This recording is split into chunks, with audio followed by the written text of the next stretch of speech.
Hello, I'm Waihiga Mwaura. Welcome to Focus on Africa, our top stories.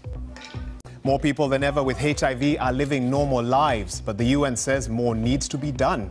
We discuss the issues in the run-up to World AIDS Day. A neglected, dangerous and deteriorating crisis for children. That's what UNICEF is saying about the ongoing crisis in the Central African Republic. Thanks for joining us on Focus on Africa from BBC World News.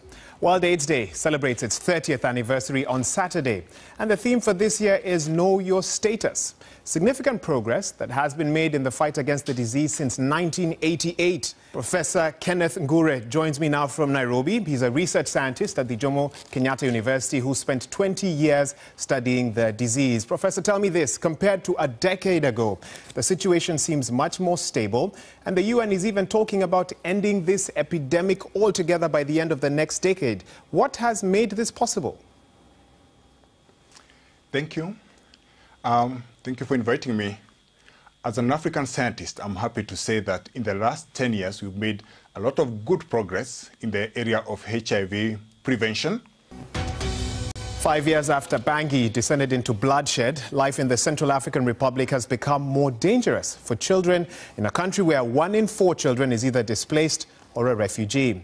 A United Nations International Children's Emergency Fund report finds that children in CAR need aid, protection, and a future. Get voting. Voting ends on Sunday. And that's your sports, Waihiga. Thank you so much, Peter. Now, just 3 years ago, French rapper MHD was a pizza delivery boy, making videos in his spare time for fun.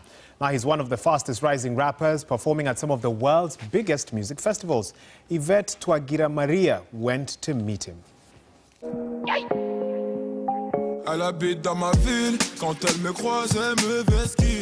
Well, that's all from the program. From me, Waihiga Mwaura, and the rest of the Focus on Africa team.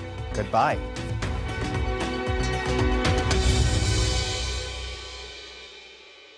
Who will you vote?